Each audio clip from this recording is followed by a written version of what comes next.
தினம் தினம் நம்மளுடைய சேனல்ல புது புது அமானுஷமான கதைகளை நம்ம பார்த்துக்கிட்டு வந்துட்டு இருக்கோம். அந்த வகையில இன்னைக்கு ஒரு அமானுஷமான கதையோட நான் உங்களை சந்திக்க வந்திருக்கிறேன். நான் உங்கள் சகி மகேந்திரா. வாங்க இன்னைக்கான கதைக்குள்ள போயிடலாம். அந்த ராத்திரி யாருக்கு வேணாலும் அமைதியான ஒரு ராத்திரியா இருந்திருக்கலாம். ஆனா வினோத்துக்கு அது அமைதியான ராத்திரியா இல்லை.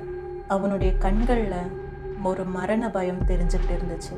வினோத் ரொம்பவே பயந்து போய் உடம்பெல்லாம் நடுங்கி போய் தன்னுடைய வீட்டில் இருக்கிற ஒரு சோஃபாக்கு பின்னாடி உயிருக்கு பயந்துக்கிட்டு உட்காந்துக்கிட்டு இருந்தான். அவனுடைய கண்களில் எப்படியாவது இந்த இக்கட்டான சூழ்நிலையிலிருந்து நம்ம தப்பிச்சிட மாட்டோமா அப்படின்னு சொல்லிட்டு ஒரு மரண பயம் தெரிஞ்சுக்கிட்டே இருந்துச்சு. அவன் இருந்த அந்த ஹாலோடைய லைட்ஸ் எல்லாம் ஃப்ளிக்கர் ஆகி எரிய ஆரம்பிக்குது. இதை பார்த்த வினோத்துக்கு இன்னும் பயம் அதிகமாயிடுது. அது மட்டும் இல்லாமல் அவனுடைய காதுகளில் பல குரல்கள் கேட்டுக்கிட்டே இருந்துச்சு. அந்த குரல்கள் என்ன சொல்லுதுன்னே வினோத்துக்கு புரியல. ஆனால் அது அவனுடைய தலைக்குள்ள பயங்கரமான ஒரு இரைச்சலை ஏற்படுத்திட்டு இருந்துச்சு. இதெல்லாம் பார்த்துக்கிட்டு இதெல்லாத்தையும் உணர்ந்துக்கிட்டு வினோத்தால கொஞ்ச நேரம் கூட அங்கே இருக்க முடியல. ஆனால் அவனுடைய அந்த அப்பார்ட்மெண்ட்ல அவன் தனியாக தான் இருந்தான். அவன் கூட வேற யாரும் இல்லை. இதனால பயந்து போன வினோத் ஒரு கட்டத்தில் முடியாம தயவு செய்து என்னை விட்டுருங்க அப்படின்னு சொல்லிட்டு கத்த ஆரம்பிக்கிறான். ஆனால் அவன் கத்த ஆரம்பிச்சதுக்கு அப்புறம் தான் அந்த குரல்கள் இன்னும் மோசமாக கேட்க ஆரம்பிக்குது. அப்போ அதில் ஒரு குரல், நல்ல தெளிவான ஒரு குரல், வினோத் கிட்ட என்னால் உன்னை கண்டுபிடிக்க முடியாதுன்னு நினச்சிக்கிட்டியா அப்படின்னு சொல்லிட்டு கேட்குது. இதை கேட்டதும் வினோத்துக்கு உயிரே போகிற மாதிரி ஆயிடுச்சு. இந்த குரல் எங்கேருந்து வருதுன்னு சொல்லிட்டு வினோத் சோஃபா பின்னாடியிலேருந்து கொஞ்சம் கொஞ்சமாக எட்டி பார்த்தான். அப்போது அந்த சோஃபாவோட ஒரு மூலையில் ஒரு கருப்பான ஒரு உருவமே இல்லாமல் ஒரு அருவமாக உட்காந்துக்கிட்டு சிவப்பு நிற கண்களோட வினோத்தையே பார்த்துக்கிட்டு இருந்துச்சு. இதை பார்த்தவன் அப்படியே துடிச்சு போய் அங்கேருந்து உயிரோட தப்பிச்சா போதும்னு சொல்லிட்டு அந்த அப்பார்ட்மெண்ட்டை விட்டு வெளியில் ஓடி வரான். ஆனால் அவன் அப்படி வெளியில் ஓடி வந்த அப்புறம் கூட அந்த அமானுஷம் அவனை விடவே இல்லை. அந்த இருள் சூழ்ந்த சமயத்தில் பல கோரமான முகங்களை வினோத் பார்த்தான். ஒவ்வொரு ஆத்மாவுடைய முகமும் பார்க்கறதுக்கே ரொம்ப கோரமாக இருந்துச்சு. அந்த ஆத்மாக்கள் எல்லாம் ஒன்று சேர்ந்து வினோத்தை துரத்த ஆரம்பிச்சது. அதே சமயத்தில் அவனுடைய தலைக்குள்ளே கேட்டுக்கிட்டு இருந்த அந்த குரலும் நின்ன பாடு இல்லை. பயந்து போன வினோத் நேராக ஓடி போய் பார்க்கிங் லாட்டில் இருந்த தன்னுடைய காருக்குள்ளே உட்காந்துக்கிட்டான். ஆனால் அப்போவும் அந்த அமானுஷமான உருவங்கள் வினோத்தை விட்டப்பாடாவே இல்லை. அவனுடைய கார் முன்னாடியும் அந்த உருவங்கள் வந்து நின்று அவனை பயமுறுத்துச்சு. இதனால் பயந்து போன வினோத் தன்னுடைய காருடைய லைட்ஸ் எல்லாத்தையும் ஆஃப் பண்ணிட்டு காருக்குள்ளேயே படுத்து தூங்கிடுறான். கொஞ்ச நாளாவே வினோத்துக்கு இந்த நிலைமை தான். இதெல்லாம் ஏன் நடக்குது, எதுக்கு நடக்குதுன்னு சொல்லிட்டு வினோத்துக்கு தெரியவே இல்லை. அப்படியே அவன் தூங்கி போயிடுறான். மறுநாள் காலையில் அவனுடைய கார் டோரை யாரோ ஒருத்தவங்க தட்டுறாங்க. அப்போதான் தூக்கத்திலிருந்து வினோத் அடிச்சு பிடிச்சி கண்ணு திறந்து பார்க்குறான். வந்தது யாரும் கிடையாது. வினோத்துடைய க்ளோஸ் ஃப்ரெண்டான அக்பர் தான் அவனை பார்க்கறதுக்கு வந்தான். அக்பரை பார்த்த உடனே அப்போதான் வினோத்துக்கு கொஞ்சம் நிம்மதியாகவே இருந்துச்சு. எதுக்குடா நீ காரில் படுத்து தூங்கிட்டு இருக்க, இவ்வளோ பெரிய அப்பார்ட்மெண்ட்டை விட்டுட்டு அப்படின்னு சொல்லிட்டு விளையாட்டுத்தனமா என்ன நடக்குதுன்னு சொல்லிட்டு புரியாத அக்பர் வினோத் கிட்ட சிரிச்சுக்கிட்டே இதை கேட்குறான். ஆனால் வினோத்துக்கு தனக்கு நடக்கிற அமானுஷ்யங்கள் எல்லாத்தையும் அக்பர் கிட்ட சொல்றது எந்த அளவுக்கு நல்ல விஷயம்னு சொல்லிட்டு புரியலை. அதனால இல்லை, சும்மா தான் நான் கார்லேயே படுத்து தூங்கிட்டேன் அப்படின்னு சொல்லிட்டு ஏதேதோ காரணங்கள் சொல்லி வினோத் அக்பர் கிட்ட சொல்கிறான்.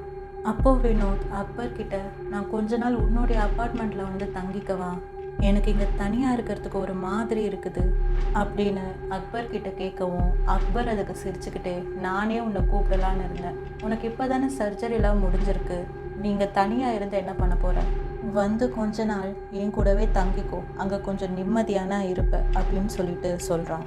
அன்னைக்கு வினோத் கிளம்பி அக்பருடைய அப்பார்ட்மெண்ட்டுக்கும் போகிறான். அன்னைக்கு ராத்திரி தான் ரொம்ப நாள் கழித்து வினோத் நிம்மதியான ஒரு தூக்கம் தூங்குறான். இருந்தாலும் அந்த தூக்கத்துலேயும் அவனுக்குள்ள ஒரு குழப்பம். எதுக்காக தன்னுடைய கண்களுக்கு மட்டும் இந்த உருவங்கள் எல்லாம் தெரியணும், என்னால் உன்னை கண்டுபிடிக்க முடியாதான்னு சொல்லிட்டு அந்த உருவம் தன்னை பார்த்து எதுக்கு கேட்கணும்னு சொல்லிட்டு ஒரு குழப்பம் மட்டும் வினோத் கிட்ட இருந்துக்கிட்டே இருந்துச்சு.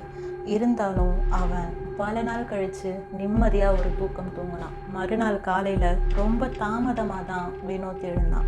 அப்படி எழுந்து அவன் ஹாலுக்கு வரும்போது திடீர்னு அந்த இடத்துல ஒரு வயசான கிட்டத்தட்ட 50 வயசு இருக்கிற ஒரு பெண்மணியோடைய உருவத்தை பார்த்து பயந்துடுறான் வினோத். யாரு என்னன்னு சொல்லிட்டு விசாரிக்கும் போது தான் தெரிஞ்சது அவங்களுடைய பேரு கமலான்னு சொல்லிட்டோம். அக்பருடைய அந்த அப்பார்ட்மெண்ட்ல தான் அவங்க வேலை செய்யறாங்கன்னு சொல்லிட்டோம் வினோத்துக்கு தெரிய வருது. தம்பி சொல்லிச்சுப்பா, நீ கொஞ்ச நாள் இங்கே தான் தங்க போறேன்னு சொல்லிட்டு, நீ ஒன்றும் கவலைப்படாத, உனக்கு எது வேணாலும் என்கிட்ட கேளு, நான் உனக்கு செஞ்சு தரேன், இரு கொஞ்ச நேரம் நான் போய் டீ போட்டு எடுத்துட்டு வரேன் அப்படின்னு சொல்லிட்டு அவங்க ரொம்ப பாசமா வினோத் கிட்ட சொல்லிட்டு கிச்சனுக்குள்ள போறாங்க. வினோத்தும் ரொம்ப ரிலாக்ஸ்டா டிவி பார்க்கலான்னு சொல்லிட்டு சோஃபாவில் உட்காந்து டிவி பார்த்துட்டு இருந்தான். அப்போ திடீர்னு அங்கே இருந்த ஸ்டோர் ரூம் பக்கத்தில் ஏதோ ஒரு சத்தம் வினோத்துக்கு கேட்குது. என்ன சத்தம் அதுன்னு சொல்லிட்டு போய் பார்க்கலான்னு பார்க்கும்போது தான் மறுபடியும் அங்கே நிறைய ஆத்மாக்களை வினோத் பார்க்குறான். அந்த ஆத்மாக்கள் எல்லாம் அந்த ஸ்டோர் ரூம்குள்ளேயே அடைஞ்சிருக்குது. ஆனால் வினோத்தை அந்த ஆத்மாக்கள் பயமுறுத்தவோ தாக்கவோ எந்த ஒரு முயற்சியுமே எடுக்கலை. அப்போதான் வினோத் புரிஞ்சுக்கிறான், அந்த ஆத்மாக்களால் தனக்கோ இங்கே இருக்கிறவங்க யாருக்கோ எந்த ஒரு ஆபத்தும் வராதுன்னு சொல்லிட்டு.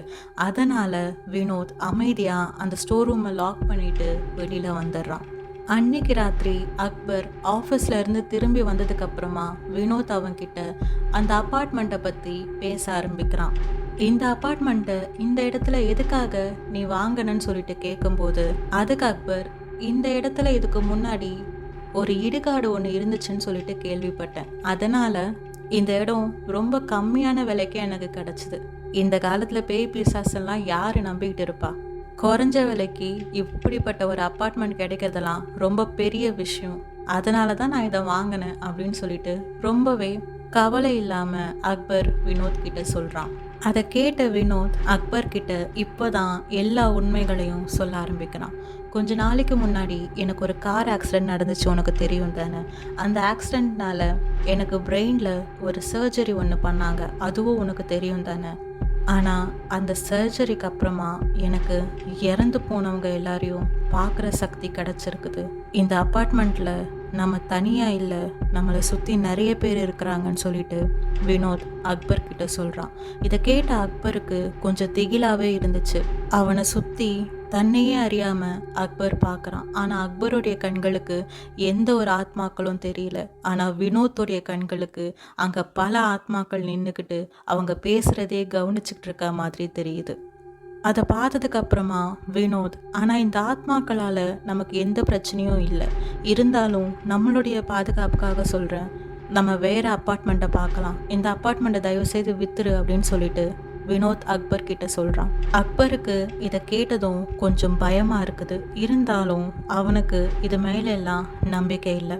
நீ ஏதோ டிஸ்டர்ப்டாக இருக்கிறேன்னு தோணுது எனக்கு, இதை பற்றி நாம் அப்புறமா பேசலாம், முதல்ல எதை பற்றியுமே போட்டு குழப்பிக்காத. உனக்கு நடந்த ஆக்சிடெண்ட் வெறும் ஆக்சிடெண்ட் தான், ஒருவேளை அந்த ஆக்சிடெண்ட் உன்னை ஏதாவது மன ரீதியாக பாதிச்சிருக்கலான்னு தோணுது, இதை பற்றி நாம் நாளைக்கு பேசலாம், இப்போ போய் நிம்மதியாக தூங்கு அப்படின்னு சொல்லிட்டு அக்பர் வினோத்தை அனுப்பி வைக்கிறான். வினோத்தும் ஒருவேளை இதெல்லாம் நம்மளுடைய கற்பனையாக கூட இருக்கலாமோன்னு சொல்லிட்டு அந்த நினைப்போடவே போய் தூங்க போகிறான். நடுராத்திரி சமயம் வினோத்துக்கு ஏதோ ஒரு உணர்வு ஏற்பட்டு தூக்கத்துல இருந்து கண்ணை முழிக்கிறான். அப்போ முகம் செதஞ்ச மாதிரி ஒரு ஆத்மா வினோத் பக்கத்துல அவனுடைய பெட்டு மேல உட்காந்துக்கிட்டு இருந்துச்சு. ஆனா அந்த ஆத்மா வினோத்தை எந்த வகையிலையும் காயப்படுத்தவே இல்லை. அந்த ஆத்மா வினோத்தை பார்த்து ஒரே ஒரு விஷயம்தான் சொல்லுச்சு, அவன் உன்னை தேடிக்கிட்டு இருக்கான், அவனால நீ இருக்கிற இடத்த ரொம்ப சுலபமா கண்டுபிடிக்க முடியும், இங்கிருந்து போயிடு அப்படின்னு சொல்லிட்டு அந்த ஆத்மா வினோத் கிட்ட சொல்லுது. அதை கேட்டதும் பதறி அடிச்சுக்கிட்டு வினோத் எந்திரிக்கிறான். அப்போதான் தெரியுது தனக்கு வந்ததெல்லாம் வெறும் கனவுன்னு சொல்லிட்டு. மறுநாள் காலையில் வினோத் கிட்ட அக்பர் எதை பற்றியும் போட்டு யோசிச்சு குழப்பிக்காதுன்னு சொல்லிட்டு ஆஃபீஸ்க்கு கிளம்பி போகிறான். அக்பரை அனுப்பிச்சிட்டு கதவை லாக் பண்ணும்போது அந்த சோஃபாவில் யாரோ ஒருத்தவங்க உட்காந்துட்டு இருக்க மாதிரி ஒரு உணர்வு வினோத்துக்கு ஏற்படுது. அவன் பயந்துக்கிட்டே கொஞ்சம் கொஞ்சமாக திரும்பி அந்த சோஃபாவை பார்க்கும்போது அந்த சோஃபாவில் அவன் பார்த்த அந்த கருப்பான உருவம் உட்காந்துக்கிட்டு வினோத்தையே பார்த்துக்கிட்டு இருக்குது. அந்த உருவம் வினோத்தை பார்த்து, அன்னைக்கு நீ என்கிட்ட இருந்து தப்பிச்சிட்ட, ஆனால் இன்னைக்கு உன்னை என்கிட்ட இருந்து காப்பாத்துறதுக்கு யாருமே கிடையாது. உன்னுடைய ஆத்மாவை நான் கூட்டிக்கிட்டு தான் போகிறேன்னு சொல்லிட்டு அந்த உருவம் வினோத்தை பார்த்து சொல்லுது. இதை பார்த்து பயந்து போன வினோத் அங்கேருந்து தப்பிச்சு ஓடலான்னு சொல்லிட்டு பார்க்கும்போது அந்த கருப்படிச்ச உருவம் தன்னுடைய கைகளை நீட்டி ஒரு மடக்கு மடக்குது. அடுத்த நொடி வினோத்துக்கு நெஞ்சில் பயங்கரமான ஒரு வலி ஏற்படுது. தன்னுடைய நெஞ்சை பிடிச்சிக்கிட்டு வலி தாங்க முடியாமல் கீழே விழுந்து வினோத் துடிச்சு போகிறான். அப்படி துடிச்சிட்டு இருந்த அவனுடைய உடம்பு கொஞ்ச நேரத்துக்கெல்லாம் அடங்க ஆரம்பிக்குது. அப்படியே நெஞ்சு வலியில துடிச்சு போய் வினோத் இறந்தே போகிறான். அதுக்கப்புறம் அந்த கருப்படிச்ச உருவமும் அந்த இடத்த விட்டு மறைஞ்சு போயிடுது. கொஞ்ச நேரத்துக்கெல்லாம் அந்த வீட்டில் வேலை செய்கிற கமலா அந்த அப்பார்ட்மெண்ட்டோடைய கதவை திறந்து உள்ளே வந்து பார்க்கும்போது வினோத் கீழே விழுந்து இறந்து போய் கிடந்தது அவங்களுக்கு தெரிய வந்துச்சு. அதை பார்த்து அவங்க பயத்தில் அலற ஆரம்பிச்சாங்க. ஆனால் அதனால யாருக்கும் எந்த ஒரு பயனும் கிடையாது. மீண்டும் அடுத்த ஒரு கதையில் சந்திக்கும் வரை விடை பெறுகிறேன்.